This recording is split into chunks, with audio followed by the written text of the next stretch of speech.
अस्सलाम वालेकुम।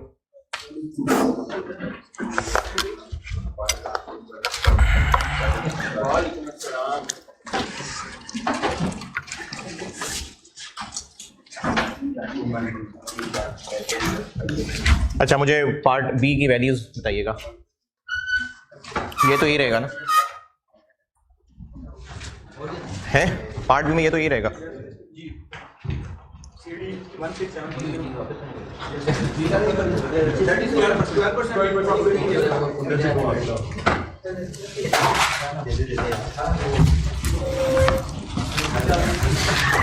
इधर क्या आ जाएगा?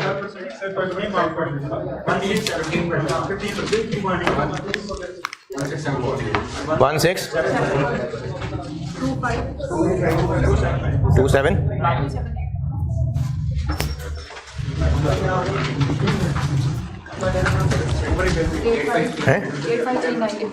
नहीं लिखा।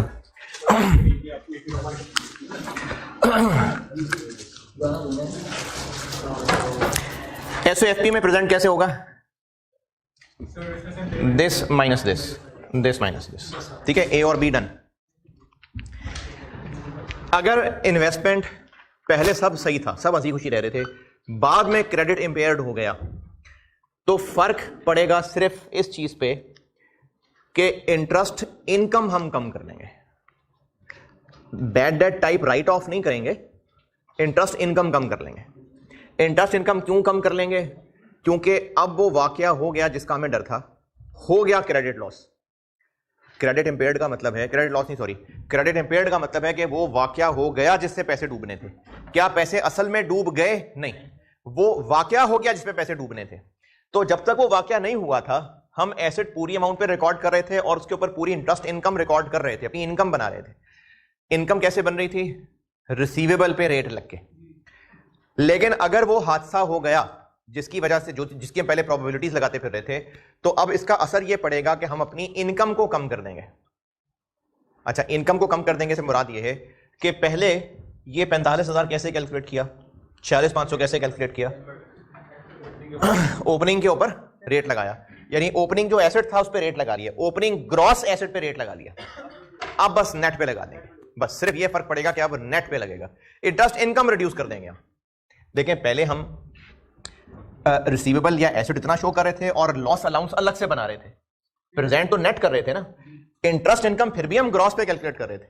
क्रेडिट इंपेयर्ड होने से फर्क सिर्फ इतना पड़ेगा कि अब हम लोग इंटरेस्ट इनकम ग्रॉस की बजाय नेट के ऊपर कैलकुलेट करेंगे। यानी 31 दिसंबर 19 की एंट्री, ये मैं पार्ट सी कर रहा हूं, इसी सवाल का part C. Investment debit, interest income credit. Interest income अब कैसे कैलकुलेट होगी? 2019 की 2019 की तो खैर 4.5 लाख पे ही होगी। 2019 की तो 4.5 लाख पे होगी, क्योंकि 19, अच्छा वो the asset has become credit impaired का मतलब है कि ईयर एंड पे आके क्रेडिट इंपेयर, तो 19 तो ऐसा ही गुजरेगा। क्रेडिट इंपेयर बाद में हुआ है, तो बाद में कब? ईयर एंड पे। तो 2019 तो ऐसे ही गुजरेगा, इसलिए 19 में तो यही होगा। Investment debit, interest income credit 45,000। लेकिन अब जब 2019 में ये क्रेडिट इंपेयर हो गया, तो अब जब 20 की इनकम कैलकुलेट होगी तो वो अब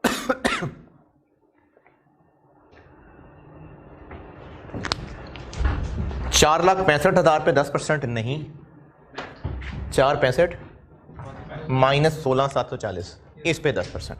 बस सिर्फ ये फर्क पड़ने लगा है।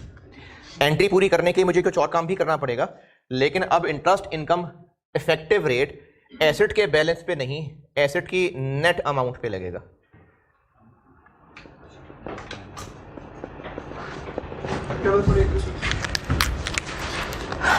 डबल 4, इसकी लॉजिक क्या है? पहले हम एसेट को अलग रख रहे थे, लॉस अलाउंस को अलग रख रहे थे। अलग तो अब भी रख रहे होंगे, लेकिन पहले सिर्फ डाउट था, इतने चांसेस थे कि ये वाकया हो जाएगा। अब वो वाकया हो गया जिस तरह डेटर में बैड डेट राइट ऑफ एक चीज़ है, तो अब वो वाकया हो जाने का इम्पैक्ट हम ये लेंगे कि इंटरेस्ट इनकम कम कर लेंगे। ऐसा क्यों कर रहे हैं पता नहीं, इसकी लॉजिक नहीं मुझे पता कि क्यों कर रहे हैं। सिर्फ अगर ज़बरदस्ती तसल्ली के लिए बनाऊं तो अब हमारा एक एसेट जो हर साल इतने % इनकम कमा के देता था, अब उसके हालात ख़राब हो रहे हैं, तो हमें इनकम को कम कर लेना चाहिए। बाकी इसकी एग्जैक्ट लॉजिक पता नहीं। तो फ़र्क ये पड़ेगा कि इंटरेस्ट इनकम कैलकुलेट करने के लिए अब हम एसेट की अमाउंट की बजाय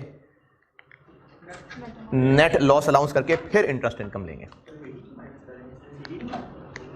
46,500 ये कैसे निकाला है? 4.65 पे रेट लगना था ना, तो ये भी तो बीडी है।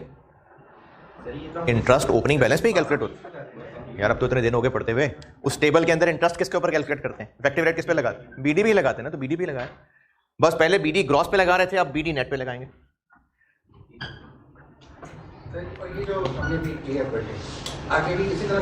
हाँ, अब 2021 में भी ऐसे ही होगा, 22 में भी ऐसे ही होगा।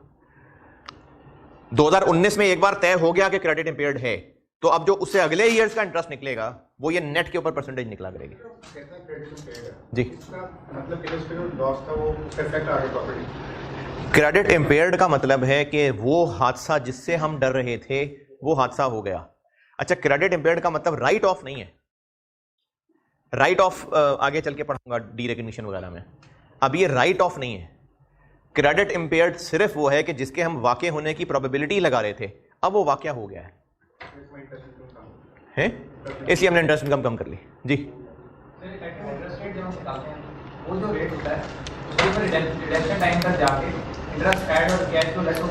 जी बिल्कुल, बिल्कुल सही सवाल है। मैंने इसलिए वो डेबिट खाली रखा हुआ अभी देता हूं जवाब इसका। इंटरेस्ट इनकम की कैलकुलेशन जी। हाँ, अब चूंकि वो वाकया हो गया तो इसलिए अब वो 12 मंथ लॉसेस की बजाय अब वो लाइफ टाइम लॉसेस के ऊपर आना शुरू हो जाएगा। यानी इसको हमने लाइफ टाइम लॉसेस पे कैलकुलेट करना है। वो हादसा हो गया हुआ है लेकिन मजीद भी खराबियां हो सकती हैं, तो इसलिए हमने लॉस अलाउंस तो चलाना है। मैं फिर बता रहा हूं, क्रेडिट इंपेयर्ड का मतलब राइट ऑफ होना नहीं है। राइट ऑफ तो है कि पक्का नहीं मिलने पैसे, जाओ निकलो यहां से, तो अभी राइट ऑफ नहीं हुआ है। क्रेडिट इंपेयर्ड होने का मतलब है कि वो हादसा जो अभी आपने शायद पेज 12 के एंड पे पढ़ा है, शायद नहीं पढ़ा है, कि वो जो वाकया होना था, जैसे लाइसेंस कैंसिल हो जाना, कोर्ट केस का डिसीजन हो जाना, मार्केट में हालात खराब हो जाना, मुश्किल डिफिकल्टी में आ जाना, फाइनेंशियल डिफिकल्टी में आ जाना, सिर्फ वो वाकया जिसकी पहले प्रोबेबिलिटी लगा रहे होते थे, अब वो वाकया हो गया है।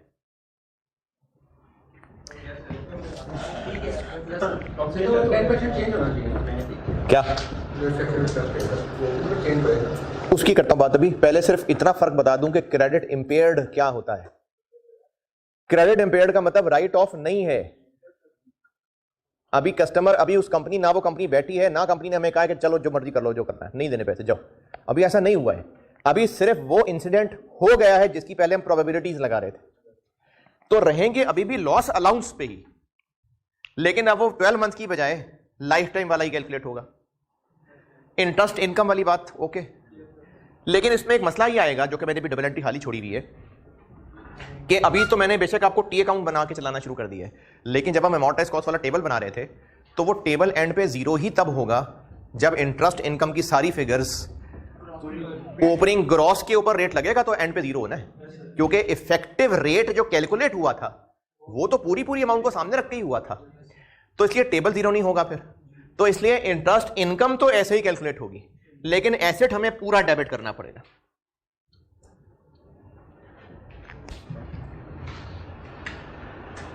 एसेट पूरा डेबिट करना पड़ेगा, वरना एसेट एंड पे जीरो नहीं होना। अच्छा, ये जो अब बात बता रहा हूं ना, ये आईएएस में एग्जैक्टली इस तरह के वर्ड्स नहीं है, लेकिन एक तो लॉजिक कि टेबल जीरो ही नहीं होना। दूसरा, मैंने एक किताब का नाम लिया था आपको कल, बड़ी अच्छी किताब है, साउथ अफ्रीका की किताब है, बहुत जबरदस्त किताब है स्टैंडर्ड समझने के लिए। वैसे तो खैर मैंने उससे भी सवाल उठाए हैं, ये जो आप लोगों को सवाल बना के दिया ना अपनी बुक के अंदर, ज्यादा मेन सोर्स है उसका आईएफआरएस की ओरिजिनल एग्जांपल्स, फिर कुछ सवाल मैंने उस बुक से भी उठाए हुए, कुछ जो है खुद बनाए हुए हैं, तो वो बड़ी अच्छी बुक है। लेकिन मैं ये नहीं कह रहा कि आप पढ़ें, टाइम तो नहीं है आपके पास, बस जो बना के दे दी बस पढ़ लें आप इस बुक को। हैं ऑथर के तो मुझे नाम नहीं याद है, साउथ अफ्रीका के हैं कोई हैं, मैंने तो खरीदी थी, सॉफ्ट में मेरा नहीं ख्याल, मुझे नहीं पता। पढ़ना वरना टाइम नहीं होना आपके पास, टाइम ही नहीं होना आपके पास। तो उसके अंदर जो एक अप्रोच थी ये मैंने वो उठाई हुई है। स्टैंडर्ड में ये वाली बात एग्जैक्टली ऐसे ये तो लिखी हुई है, ये क्या करना है ये तो है, लेकिन इन्वेस्टमेंट पूरे से डेबिट होनी है ये बात क्लियरली स्टैंडर्ड में नहीं लिखी, ना ही इसके ऊपर कोई सवाल है स्टैंडर्ड के अंदर। अच्छा जी, मैं आपको बता रहा था ये जो मैंने अप्रोच लिया है इस किताब से ली है और बहुत लॉजिकल अप्रोच है। वो अप्रोच ये है कि इंटरेस्ट इनकम तो ऐसे ही होगी, ये तो स्टैंडर्ड के मुताबिक है। इंटरेस्ट इनकम तो ऐसे ही कैलकुलेट होगी, ऐसे ही कैसे ही, ऐसे ही कैसे ही, ऐसे ही कैसे ही, क्या नेट, जो इन्वेस्टमेंट का बैलेंस है माइनस जो अलाउंस का बैलेंस है उसके ऊपर इंटरेस्ट इनकम कैलकुलेट होगी। लेकिन इन्वेस्टमेंट के अंदर डेबिट ये पूरा 46,500 ही जाएगा, वरना एंड पे टेबल जीरो नहीं होगा। तो एंटी तो टैली नहीं हो रही, नहीं पीएनएल में ले जाना था तो इंटरेस्ट इनकम ही बनाते थे। तो इसके लिए फिर हमें करना, ओसीआई कहां से आ गया। तो इसलिए इन्वेस्टमेंट तो पूरे से डेबिट होगी, लेकिन इंटरेस्ट इनकम हमने थोड़ी रखनी है। तो इसकी डबल एंट्री टैली करने के लिए हमें यहां पर सस्पेंस नहीं यार, हमें ये लॉस अलाउंस क्रेडिट करना पड़ेगा 1674। नहीं नहीं वही नहीं आई,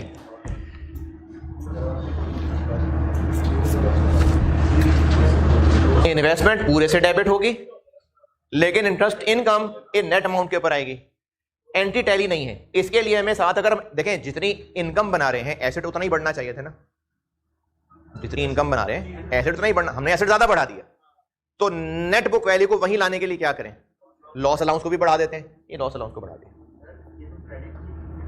तो क्रेडिट किया है,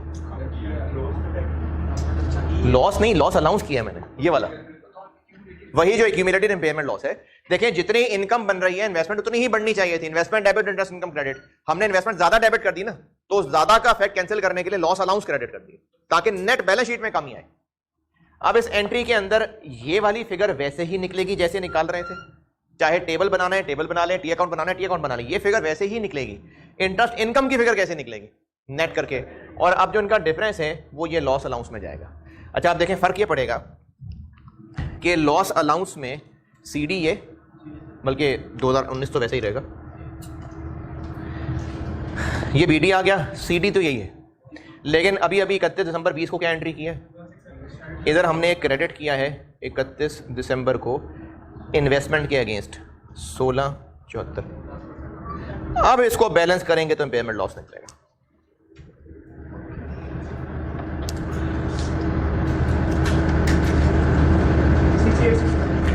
सिक्स ये इंपेयरमेंट लॉस होगा। तो अगर एसेट सब्सीक्वेंटली क्रेडिट इंपेयर्ड हो जाए तो दो नए काम आए हैं, सब्सीक्वेंटली क्रेडिट इंपेयर्ड हो जाए तो दो नए काम ये आए हैं कि इन्वेस्टमेंट डेबिट तो पुराना वाला काम है, इंटरेस्ट इनकम में नया काम आया क्या, पहले अब वो एसेट के ऊपर रेट लग रहा था इफेक्टिव, अब एसेट माइनस लॉस अलाउंस उसके ऊपर रेट लगेगा, उसकी वजह से बैलेंसिंग फिगर लॉस अलाउंस में डालनी पड़ेगी। और दूसरा नया काम ये हुआ कि चूंकि लॉस अलाउंस में वो एक बैलेंसिंग फिगर आ गई, अब जब इंपेयरमेंट लॉस निकालेंगे तो वो डिफरेंट निकलेगा। पहले पिछले सवाल के अंदर पार्ट बी के अंदर इंपेयरमेंट लॉस कुछ और आ रहा था, अब इंपेयरमेंट लॉस ही आ रहा है जी, समझ नहीं आई। अच्छा इसमें अगर तो बात पिक कर रहे हैं तो एक थोड़ी सी गहरी बात और बताता हूं। इंपेयरमेंट लॉस पार्ट बी में जितना था अब उतना ही है कि कम हो गया, काम हो गया ना। इफेक्टिवली पी&एल में उतना ही रिजल्ट आ रहा है, लेकिन लाइन आइटम्स चेंज हो गई। कैसे, इंटरेस्ट इनकम पूरी बनाई थी, इंपेयरमेंट लॉस पूरा बनाया था, अब हमने चूंकि इंटरेस्ट इनकम थोड़ी बनाई तो फिर लॉस भी थोड़ा निकला है। बस प्रेजेंटेशन में फर्क आ गया कि इंटरेस्ट इनकम जिसको हम कह रहे हैं अब हम रेट नेट के ऊपर लगा के उसको इनकम कह रहे हैं, लाइन आइटम का फर्क पड़ा है, सिर्फ लाइन आइटम की प्रेजेंटेशन पे फर्क पड़ा है, वरना इफेक्टिवली नेट वही रिजल्ट निकला। बना लेते हैं। तो 2020 में जब इंटरेस्ट इनकम निकलेगी तो वो नेट पे निकलेगी, उसकी वजह से बैलेंसिंग करने से ये क्रेडिट लॉस अलाउंस में आएगा, और अब जब इसको यहां क्रेडिट पे डालेंगे फिर बैलेंस करके जो आंसर निकलेगा वो इंपेयरमेंट लॉस होगा। और अब इस पार्ट सी के एक्सट्रैक्ट्स एसओसीआई में, एसओसीआई 2019 में इंटरेस्ट इनकम इंपेयरमेंट लॉस, 2020 ये नहीं, ये इंटरेस्ट इनकम और ये इम्पेयरमेंट लॉस, और एसओएफपी वैसे ही जैसे पहले था। नहीं, वो वही रहा, बैलेंस शीट की फिगर पे फर्क नहीं पड़ा। देखें एंड रिजल्ट वही है, नेट प्रॉफिट पे फर्क वही रहा, बस 2 लाइन आइटम्स बदल गई। पहले इंटरेस्ट पार्ट बी में देखें ना, इंटरेस्ट इनकम 2020 की और इंपेयरमेंट लॉस 2020 का, और अब पार्ट सी में इंटरेस्ट इनकम 2020 की और इंपेयरमेंट लॉस 2020 का, नेट सेम रिजल्ट आ रहा है। ये लाइफ टाइम वाला ही रहेगा, यानी आपको पार्ट बी वाले से मैच करें तो आपको लगेगा कि सेम ही है। क्या मतलब?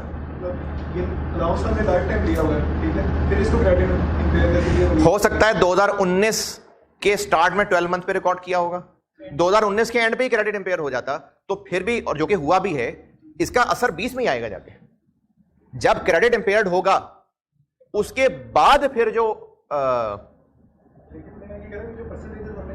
अच्छा ठीक है, 2019 के एंड पे क्रेडिट इंपेयर्ड हो गया, अब जब क्रेडिट इंपेयर्ड का पता लग गया तो फिर 12 मंथ लॉसेस नहीं, लाइफ टाइम लॉसेस लेने। जब क्रेडिट इंपेयर्ड का पता चल गया तो फिर लाइफ टाइम लॉस लेना, 12 मंथ लॉस नहीं लेना। तो अगर क्रेडिट इंपेयर्ड हो गया तो फर्क क्या पड़ेगा कि इंटरेस्ट इनकम रिड्यूस्ड अमाउंट पे निकलेगी, डबल एंट्री पूरी करने के लिए लॉस अलाउंस क्रेडिट होगा, और वो यहां रख के अब इंपेयरमेंट लॉस की फिगर कुछ और निकलेगी। जी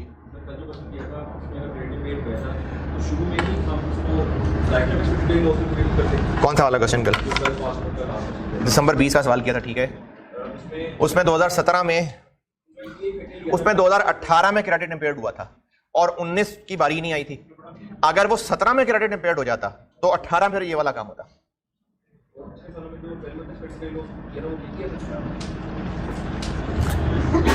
इस सवाल के अंदर 2019 में ही क्रेडिट इंपेयर्ड हो गया तो ईयर एंड पे यहां पर 12 मंथ लॉस की बजाय लाइफ टाइम लॉस ले लेंगे, लेकिन इंटरेस्ट इनकम की कैलकुलेशन में तो अगले साल जाके फर्क आएगा।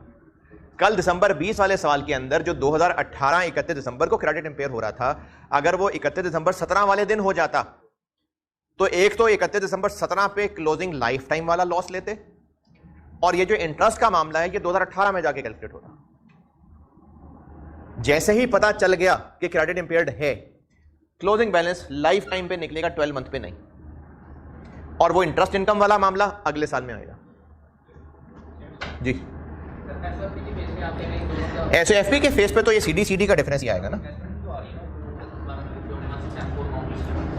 वो तो ये एंट्री पोस्ट की है मैंने, वो एंट्री थी भाई, एंट्री की है, ये एंट्री मैंने पोस्ट की है उधर। मैंने इस एंट्री को ये डेबिट पोस्ट कर दिया, लॉस अलाउंस क्रेडिट, ये लॉस अलाउंस क्रेडिट पोस्ट कर दिया। बैलेंस शीट पे तो सीडी बैलेंस ही जाता है ना। नहीं ठीक है, किसको इफेक्ट? एसओएफपी में एंट्री जाती है,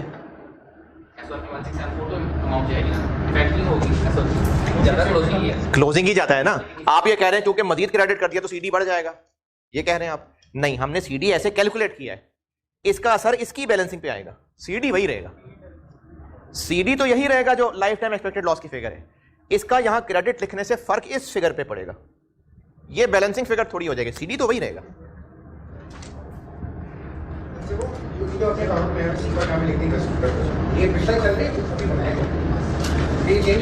इन्वेस्टमेंट के अकाउंट में फर्क नहीं पड़ा ना, क्योंकि यहां तो पूरा 46,500 ही डेबिट होना है। इंटरेस्ट इनकम की फिगर बदल गई, 46,500 डेबिट हो रहा है ना, तो यहां पर डेबिट तो 46,500 ही है। अब आप उसको लिख के तोड़ के लिखना चाहें तो तोड़ के लिख लें, इन्वेस्टमेंट तो 46,500 ही डेबिट हो रही है। अच्छा, अब ये कच्चा है तो उसको पक्का करते हैं। प्रैक्टिस क्वेश्चन 6 पढ़ें, प्रैक्टिस क्वेश्चन 6। हाँ जी,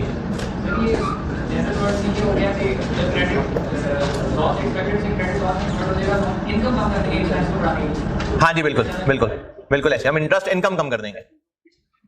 लेकिन फिर बता रहा हूं, अभी राइट ऑफ नहीं हुआ है, ये राइट ऑफ नहीं है, ये अभी सिर्फ क्रेडिट जो हादसा सोचा था वो हादसा हो गया, तो अब ये इन्वेस्टमेंट क्रेडिट इंपेयर्ड बन गई है। पीएनएल पे नेट इफेक्ट सेम रहा, पीएनएल पे नेट इफेक्ट सेम रहा।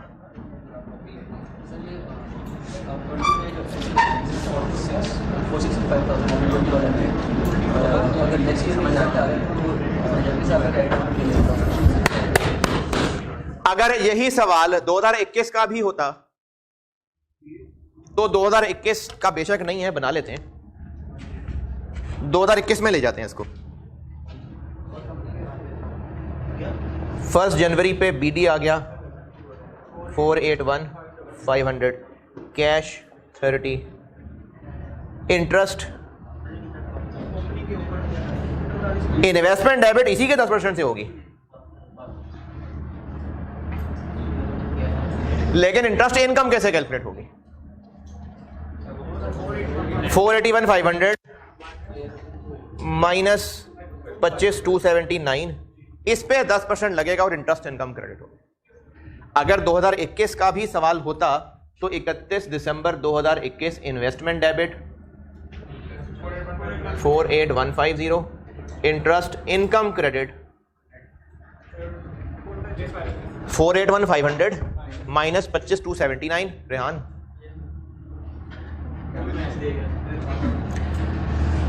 कब से नहीं देख रहे थे भाई? अभी अभी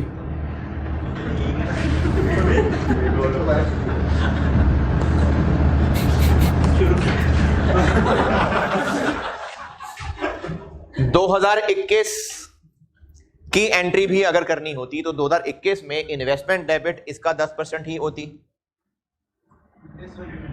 इंटरेस्ट इनकम क्रेडिट 481,500 माइनस 25,279 इसका 10%, 456,222, और इसको बैलेंस करके लॉस अलाउंस 25, 28 ये होता 2021 में।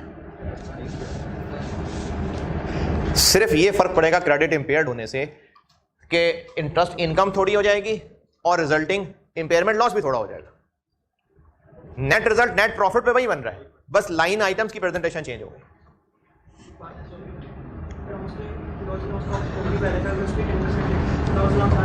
आ जाएगा।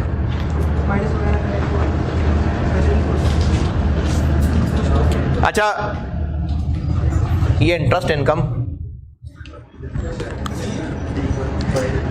इनकम जो ऐसे कैलकुलेट की है, इसमें एक स्टूडेंट की ऑब्जर्वेशन ये है कि अगर हम ऐसा कर लें, ये कैसे निकाला? एसिड के बीडी पे रेट लगाया, तो आप ऐसा करें लॉस अलाउंस के बीडी पे रेट लगा लें, ये क्रेडिट आ जाएगा और इनका बैलेंस ये इनकम आ जाएगी। इन्वेस्टमेंट के बीडी पे 10% लगाया, इन्वेस्टमेंट डेबिट, लॉस अलाउंस के बीडी पे रेट लगाएं, लॉस अलाउंस क्रेडिट, और इसको बैलेंस करें तो इंटरेस्ट इनकम आ जाएगी। ऐसे कर लें, कुछ नहीं कहा मैंने।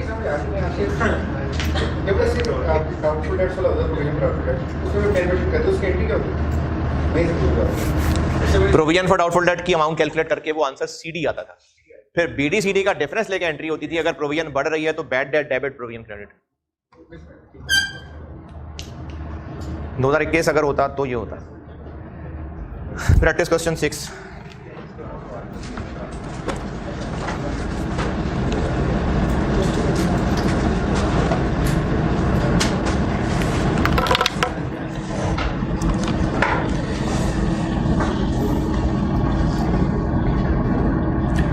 प्रैक्टिस क्वेश्चन 6 देख लें जबानी, देख लें। सॉल्व करना है सॉल्व कर दें, देखना है देख लें। सॉल्व कर देंगे तो अच्छा हाथ से गुजर जाएगा, नहीं तो देख लें तो भी ठीक है। प्रैक्टिस क्वेश्चन 6 क्वेश्चन और उसका सॉल्यूशन कर दें तो अच्छी बात है, नहीं तो देख लें तो भी काफी।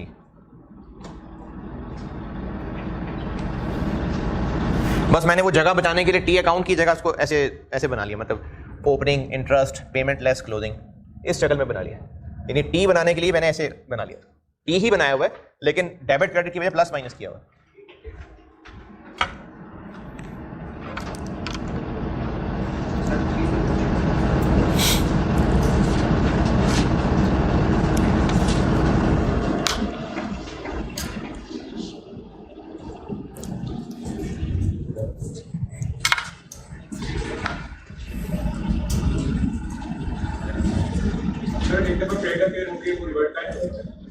हो सकता है, हो सकता है, बिल्कुल हो सकता है।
उस पर भी हो सकता है।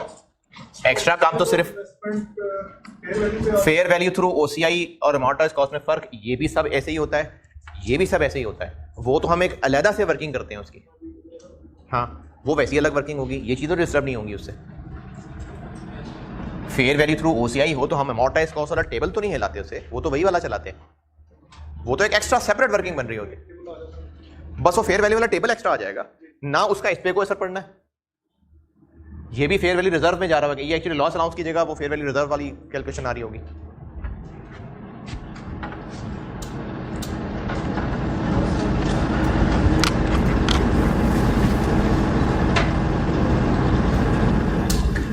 सवाल कहाँ है देखने को?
हाँ जी,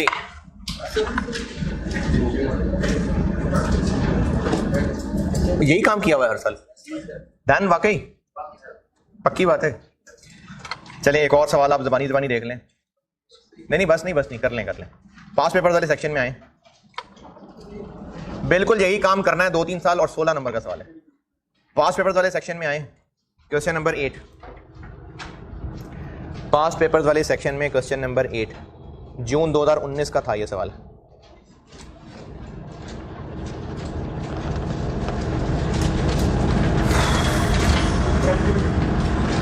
हाँ जी, फ्रेंच लिमिटेड। करना है तो कर लें, लेकिन अभी देखना है तो देख लें, वो भी ठीक है। यही सेम रिपीट हुआ है जी। बस जितना मर्जी करें, आप करेंगे तो खत्म करेंगे क्लास। सॉल्व करना है तो बहुत अच्छी बात है, सॉल्व कर लें। मौत पड़ रही है तो सोल्यूशन देख लें।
असली वाला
जी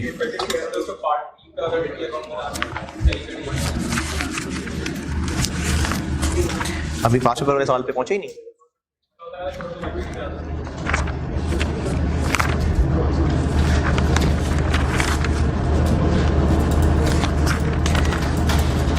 ये मैंने टी अकाउंट ही बनाया हुआ है, वो बनाया ऐसे है, ये टी अकाउंट ही बनाया हुआ है।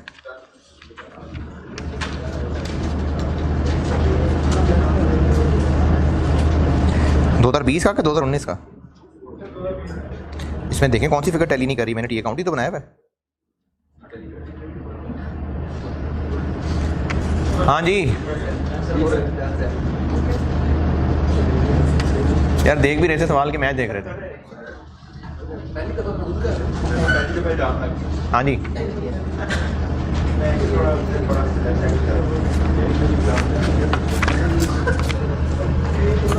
जो भी देख रहे थे देख लिया, कुछ पूछना है?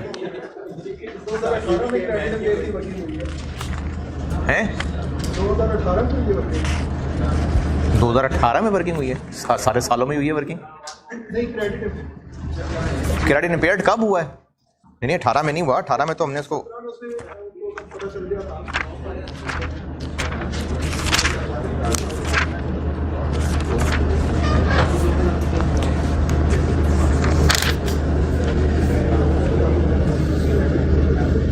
(2017 में हुआ है ना? On 31 December 17 FL determined that the debenture was credit impaired,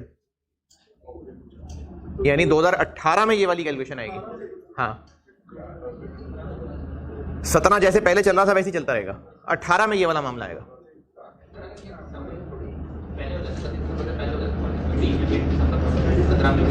लेकिन ये सारी असेसमेंट ईयर एंड पे ही आके कर रहे होते हैं, हर रोज नहीं देख रहे होते कि क्या मामला चल रहा है, साल के एंड पे ही आके हिसाब किताब करते हैं।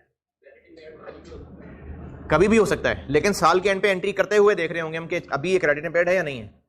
ये कैलकुलेशन जो हो साल के एंड पे रही होती है। चले जो लोग भी कर रहे थे उन्होंने कर लिया, और थोड़ी सी अंग्रेजी पढ़ लें फिर खत्म। आप चैप्टर में आए, पेज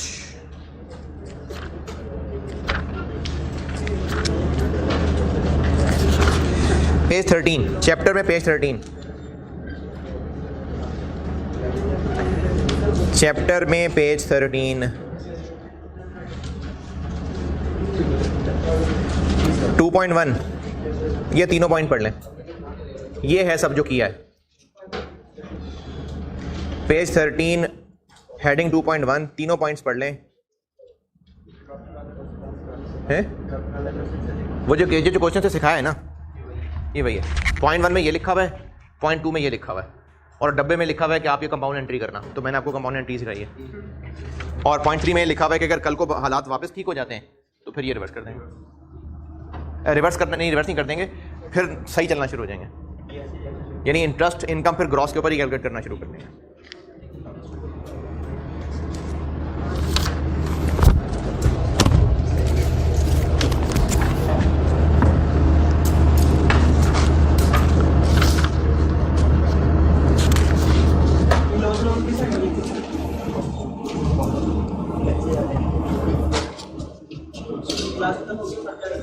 हैं?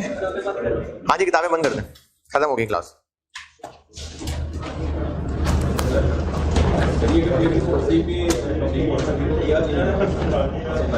फेयर वैल्यू थ्रू OCI होता अगर, तो ये सारी चीजें ऐसे ही कैलकुलेट होती। बस ये जो लॉस अलाउंस का क्लोजिंग बैलेंस है, ये हम फेयर वैल्यू रिजर्व के साथ मिला के लिख रहे होते। ये वर्किंग ऐसे ही चलाते, ये वर्किंग ऐसे ही चलाते, सिर्फ इसका CD, वो जो हम एक अलग टेबल बनाते थे, फेयर वैल्यू रिजर्व के CD के साथ मिला देंगे बस।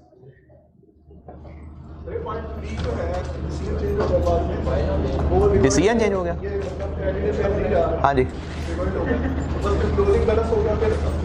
अगर कल को क्रेडिट इंपेयर्ड नहीं रहता तो बस अब से ऑनवर्ड जो इंटरेस्ट इनकम कैलकुलेट किया करते थे वो वापस ग्रॉस पे कैलकुलेट होने लग जाएगी। बाकी चीजें इसकी बैलेंसिंग करने से खुद ब खुद ठीक हो जाएंगी। हाँ जी, हाँ जी, जिस साल पता चल गया कि अब ये नहीं है क्रेडिट इंपेयर्ड, उस साल की इंटरेस्ट इनकम ग्रॉस के ऊपर ही कैलकुलेट कर देंगे।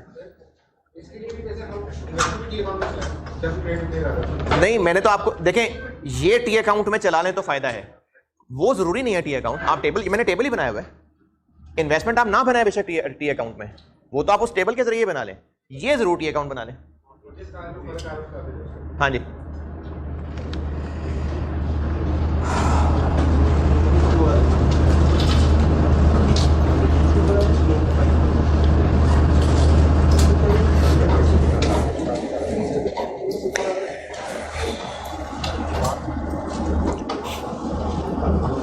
अच्छा, आप लोगों ने बहुत अच्छी तैयारी की और पेपर पास कर लिया, तो एक बिहेवियर ये हो सकता है कि मैंने तैयारी इतनी अच्छी की थी, मैंने पेपर ही ऐसा ज़बरदस्त सॉल्व किया था कि मैं फेल हो ही नहीं सकता था।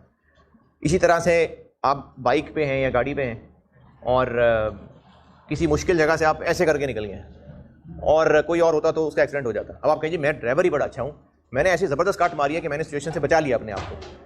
या कोई बीमारी आई और आपने कहा मेरी विल पावर इतनी स्ट्रांग थी कि मैं निकल गया, मैंने मुकाबला कर लिया बीमारी का।